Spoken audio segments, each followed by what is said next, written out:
In a small town, a black mechanic lived a quiet life, shunned by the community. One day, he met a 10-year-old boy riding a broken bicycle to school, living with his frail grandmother.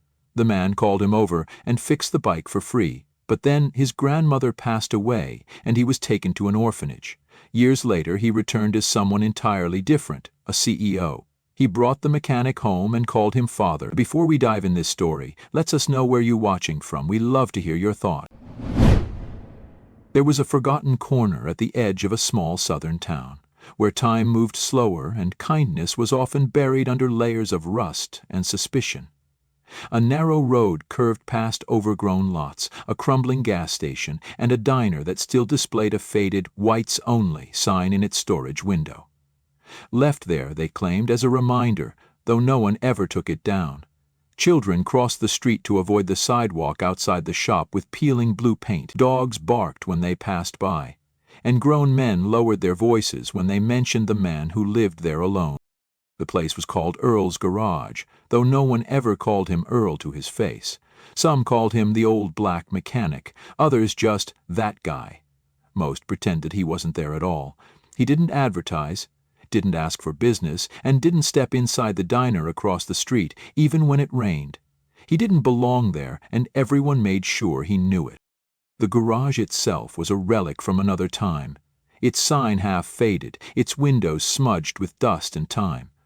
A tin bell over the door had long since rusted into silence. Inside it smelled of oil, rubber, and something softer, maybe coffee grounds or old leather. Rows of tools hung with quiet pride, each in its place, untouched by mess.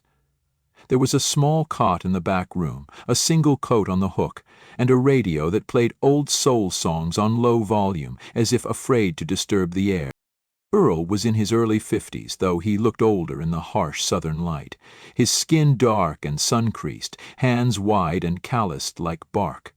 He always wore the same thing, a dark green jumpsuit smeared with grease, sleeves rolled to the elbow, and a black knit cap even on the hottest days.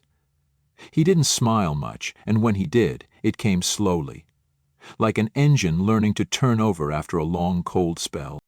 He didn't talk about where he came from or why he never left the town that barely tolerated his presence.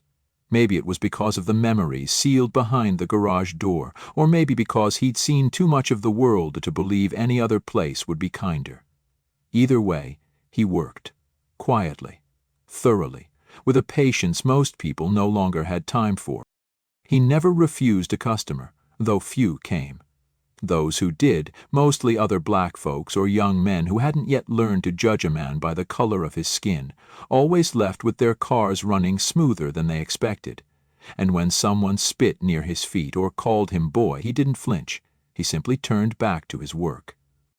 Most days passed without a word, just the soft squeak of a ratchet, the hum of old blues drifting through the shop, and the occasional breeze carrying dust through the open bay doors. It was a life built on silence and survival. But that was before the boy. Before the sound of bent wheels on cracked pavement broke the rhythm, before something small and unexpected nudged open the door Earl had long kept shut. Not the one made of wood and rusted hinges, but the one inside him that still remembered how to care. It was a Tuesday afternoon when Earl first noticed the boy. The sun hung low and heavy, bleeding gold over the rooftops and laying long shadows across the street. Earl was at the edge of his garage, sipping lukewarm coffee from a chipped white mug, his eyes drifting past the traffic light that hadn't worked in 5 years. That's when he heard the sound. A dry, scraping thump, like rubber flapping against gravel. He turned, slow and deliberate, and saw the boy coming up the road. The bike was barely holding together, one wheel crook, the other nearly bald, the chain skipping every few feet. The boy hunched low, pumping the pedals with short, stubborn motions. His backpack bounced against his shoulders, frayed at the edges and patched with duct tape. He didn't look up as he passed. Earl just watched. The next day, the boy came by again. Same bike, same struggle, same silence. By the third day, the sound of that busted wheel felt like a knock on Earl's chest, not loud, just persistent.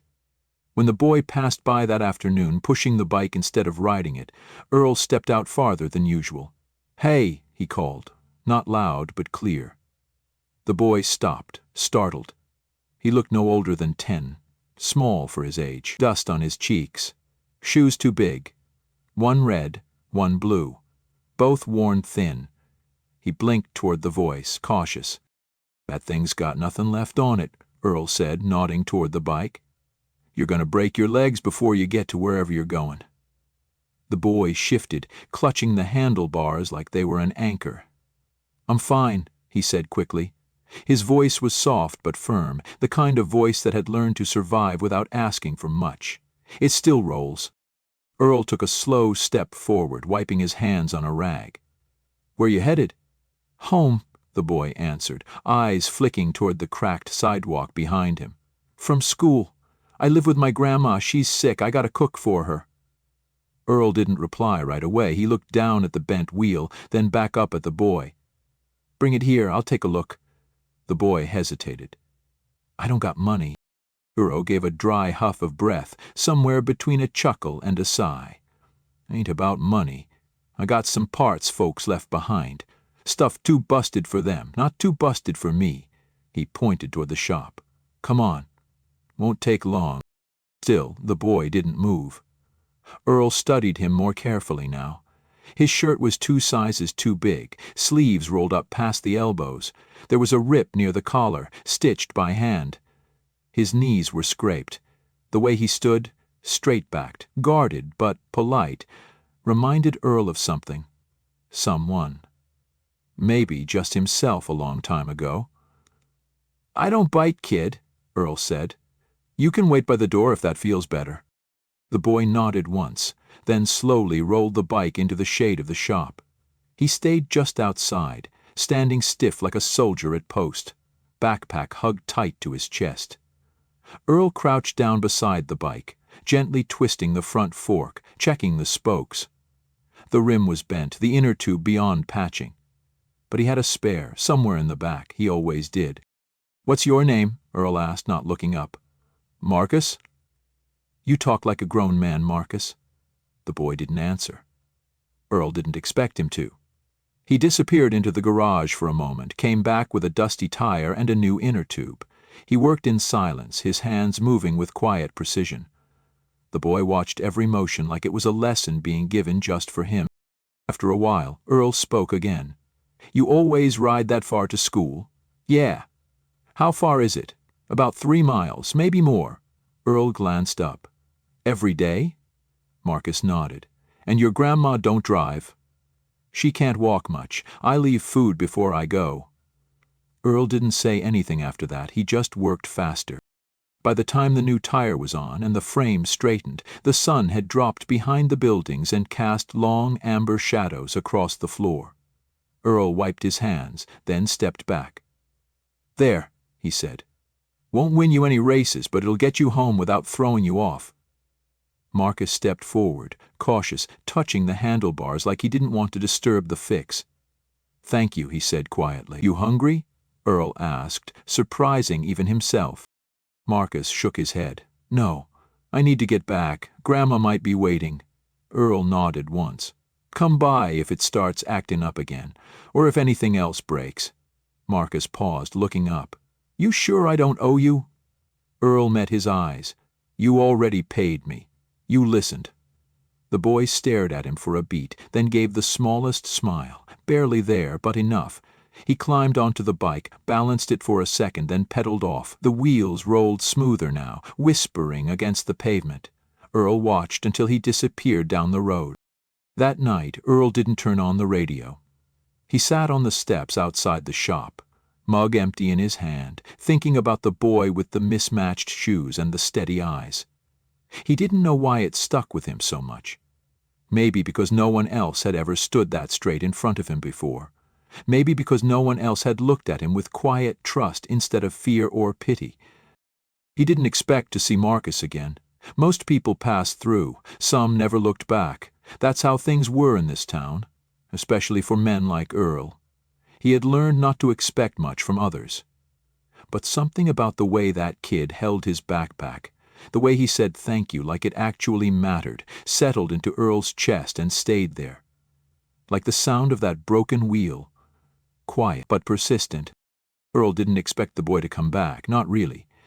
People didn't return to places like his, not unless they had to. But 3 days after he'd fixed the bike, Earl stepped out to sweep the sidewalk and found a neat little row of rusty bolts lined up on the porch railing. They were old parts, worthless, but each one had been polished clean, as if someone had sat with a rag and a purpose. He squinted toward the road, but no one was there, only a breeze and the faint scent of pine. The next day, the boy came in person. He didn't say much. Just showed up while Earl was deep in an oil change and quietly began organizing the pile of tools near the wall. He didn't ask for permission, didn't speak unless spoken to. He just worked, like it was something he'd always done. Earl watched him out of the corner of his eye, careful not to spook him. The boy's movements were deliberate, focused, precise in a way most grown men weren't. He didn't fidget. Didn't complain about the heat or the smell. He wore the same shirt, still patched at the collar, and those mismatched shoes, one of them flapping slightly with every step. When Earl finally spoke, it was simple.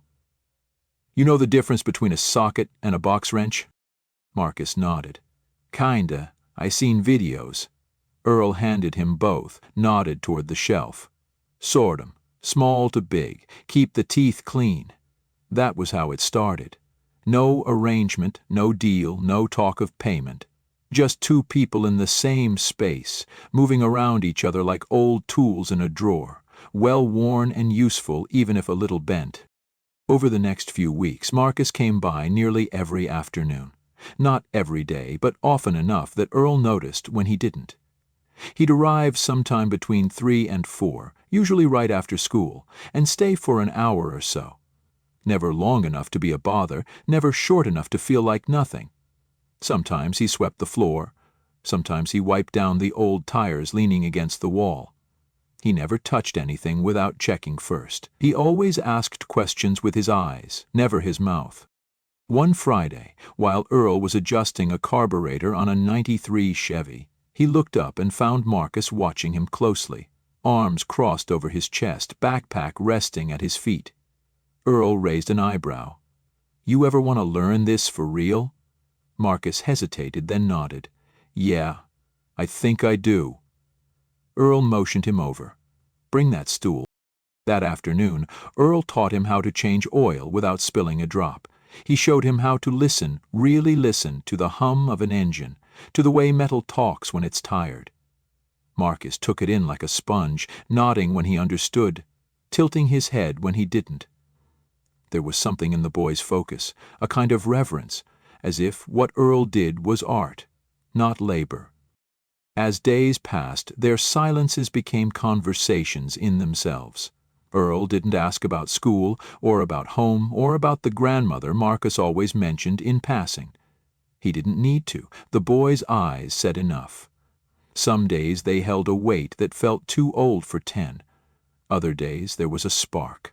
A flicker of joy that came when a bolt came loose on the first try, or when Earl gave a rare nod of approval. One late afternoon, Earl was closing up when Marcus lingered at the threshold. "You ever built a car from scratch?" he asked, voice low.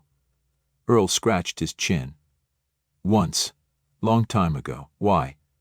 Marcus shrugged, toes scuffing the concrete. I think I want to do that. One day. Build something that's mine." Earl looked at him then, not just glanced, but really looked. The boy stood tall despite his size, like his body was still catching up to the weight of his own dreams.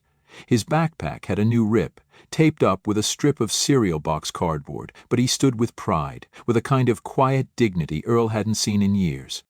"You learn how things work," Earl said. "You learn what they need. That's all building is, just listening real close, and not rushing what's not ready." Marcus smiled, small and sure. "Okay." The next week, Earl cleared a corner of the garage, made space, brought out a busted lawnmower engine and set it on a crate. "Start here," he said simply. "Take it apart, figure out how it breathes." It wasn't a declaration. It wasn't mentorship. It was just a door opening. And still, Marcus gave more than he took. He showed up on days when Earl's knees ached and quietly took over without a word. He swept without being told. Once, Earl came back from the diner, not to eat, just to pick up coffee through the side window, and found the boy fixing the bent leg on the shop's folding table with nothing but a screwdriver and some scrap wood.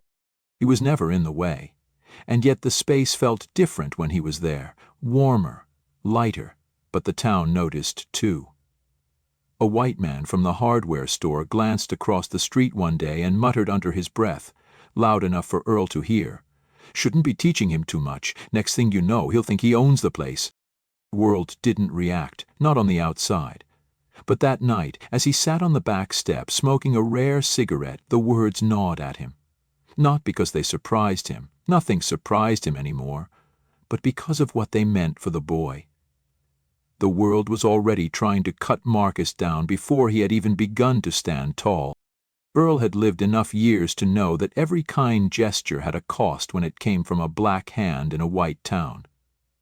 But when he looked over and saw the faint smudge of grease still on the doorknob, Marcus's handiwork from earlier, he figured some things were worth the trouble. He'd never had a son. Never thought he wanted one, but there was something about the way Marcus treated a wrench like a promise, a bolt like a puzzle, that made Earl feel like maybe, just maybe, this shop might outlive him after all. That thought stayed with him as the days slipped by, as summer tipped into the edge of fall and the wind started to change. The boy still came, still worked, still watched, and Earl, without meaning to, found himself listening more closely, not just to the sounds of the engines, but to the silence when Marcus left, and the way the place felt different in his absence, as if something had been set in motion, something fragile, something good.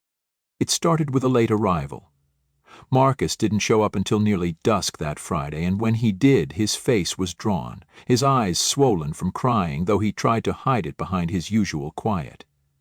Earl was under the hood of an old pickup, half buried in a mess of wires, but the moment he saw the boy's silhouette at the door, he knew something was wrong. Marcus stood still for a long beat, backpack in hand, shoulders stiff. Then he finally stepped inside, setting the bag down in the corner like always. He didn't speak, just picked up a broom and began sweeping in tight, silent circles. Earl didn't ask, not right away. Some things came out better on their own time. He just watched for a while, listened to the rough swish of bristles on concrete, the occasional sniffle the boy couldn't hide. When the sun dipped fully below the horizon and only the garage's yellow bulb buzzed overhead, Earl walked over and set a hand gently on Marcus's shoulder. "You eat?" Marcus shook his head without looking up. Earl motioned to the stool by the workbench. "Sit." "I got some." He didn't have much, just a can of beans heated over a hot plate, 2 slices of bread, a couple old apples, but he made a plate and handed it over without ceremony. Marcus hesitated, then took it with both hands, murmured a soft thank you, and began eating without another word. Only after the last bite was gone did he speak. "She's gone." The words dropped like a wrench on tile. Earl didn't respond, just waited. Marcus stared down at the plate. "My grandma. She didn't wake up this morning. I tried to make her oatmeal like always.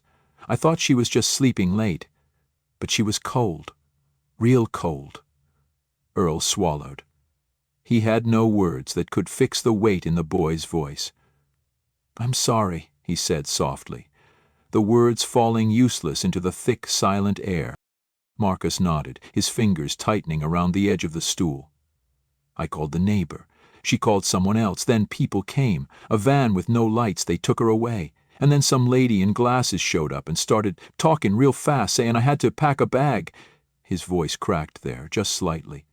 "She said I couldn't stay." Earl sat down slowly across from him. "They taken you somewhere?" "Yeah, some center. She said it's for kids like me. I don't want to go." "Did they say where?" "Some place over in West Pine, 40 minutes out."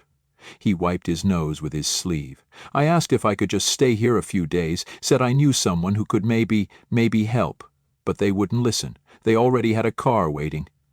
Earl's hands curled into fists in his lap. "They still here?" Marcus nodded. "Down the road. She let me come say goodbye. I told her it was just a garage. She don't know about all this." For a moment, the only sound was the tick of the wall clock, slightly off-beat. Then Marcus stood and walked to the back corner of the shop, where they'd been rebuilding the lawnmower engine together. He reached into his bag and pulled out something wrapped in cloth. Unfolding it carefully, he revealed a pair of gloves, old, cracked leather, clearly used. "They were my granddad's," he said. "I was saving 'em for when I learned how to build something real. But I think they'd be better here." Earl didn't speak. He just took the gloves when the boy held them out and turned them over slowly in his hands. They were soft, familiar in a way that caught him off guard. "You don't owe me nothing, Marcus," he said, his voice low. "I know," Marcus whispered. "I just don't want to forget." Then he walked to his bike. Still the same one Earl had fixed weeks ago, only now with a new bell, probably something Marcus had added from a junkyard find, and looked at it like it was too small for what he carried now. "I can't take it with me," he said. "They don't let kids ride out there." Earl stepped forward. "I'll keep it here, in case you come back." Marcus nodded, blinking hard. "You will?" "I will." A car horn honked softly from the corner of the street. Marcus turned to go, then paused at the door. He looked up at Earl one last time, his voice barely above a breath. "Thank you. For everything." And then he was gone. Earl stood in the doorway long after the car disappeared down the road, the light from the taillights swallowed by darkness. The silence that followed was different than the quiet he was used to. This one hollowed out the walls, made the tools seem heavier, the air thicker. That night, Earl didn't touch the hot plate. He didn't turn on the radio or pour a drink or check the bolts on the workbench like he usually did before bed. Instead, he sat alone at the corner of the shop where Marcus had once lined up those bolts like treasures, and he held the boy's gloves in his hands like something sacred. He thought of all the things he could have said, all the ways he might have tried to fight for the boy to stay. But he also knew this town, knew its rules, knew what it did to boys like Marcus who didn't have anyone to speak for them. He'd tried once before, years ago, with someone else, someone who didn't stay. He told himself then he was done opening doors that would only be slammed shut. But this had been different. This had crept in slowly, wrapped itself around him with oil-stained fingers and soft-spoken questions and the quiet kind of gratitude that didn't ask for more. The shop felt bigger now, too big. The bike stood alone near the far wall, tire still firm, seat still clean. Earl covered it with a sheet, careful not to tangle the chain. Then he turned off the lights and stood in the doorway a while longer, watching the night, listening for nothing. Because nothing was all there was. And yet, somewhere deep down, a small part of him didn't believe that goodbye was the end. Not really, just a pause, a quiet, before something turned over again. Years passed the way they always did in small towns, quietly, without asking permission. The garage stayed the same, more or less. Earl kept fixing what came through the door, though fewer people came by these days. The radio still played soft soul music, the tin bell above the entrance still didn't ring. And the tools stayed lined up in perfect rows, just the way Marcus had once arranged them. The boy's gloves sat in a small wooden box behind the counter, and the bike, carefully maintained though never ridden again, leaned under a drop cloth near the back wall. Some days Earl would glance at it, then look away quickly, as if not to disturb something sleeping. He didn't talk about Marcus to anyone, not that anyone asked. But sometimes, when he was working late and the air was still, he'd think about the way the boy watched him, head tilted, hands folded over his knees, like he was studying not just the work, but the man doing it. Earl never admitted it, but in those first months after Marcus left, he checked the mailbox more often than usual, hoping for a postcard or a letter. Nothing came. Over time, he told himself it was better that way. Maybe the boy forgot. Maybe forgetting was easier. Then, one spring morning, warm air pushing against the cold like it had somewhere to be, Earl heard the low purr of an engine pull up outside the shop. He looked up from the carburetor he was adjusting, wiping sweat from his brow with the back of his wrist. The car that stopped outside didn't belong in this town. It was sleek, all angles and shine. The kind of vehicle that turned heads even if no one dared to walk up to. A black luxury sedan, spotless, humming with quiet power. It idled for a second, then shut off. The door opened. A man stepped out. Tall, clean-cut, in a navy suit that looked like it cost more than Earl's monthly rent. For a split second, Earl thought he had the wrong address. Then the man looked up, and the shape of his face, the familiar stillness in his eyes, took Earl's breath.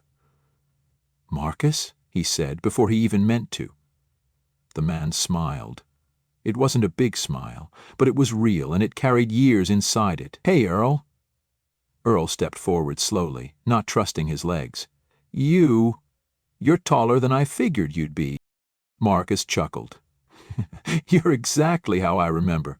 They stood facing each other, years of silence thick between them, until Earl finally found the courage to ask, What brings you back?" Marcus stepped closer, pulling something from the inside pocket of his jacket, a folded article. He handed it to Earl.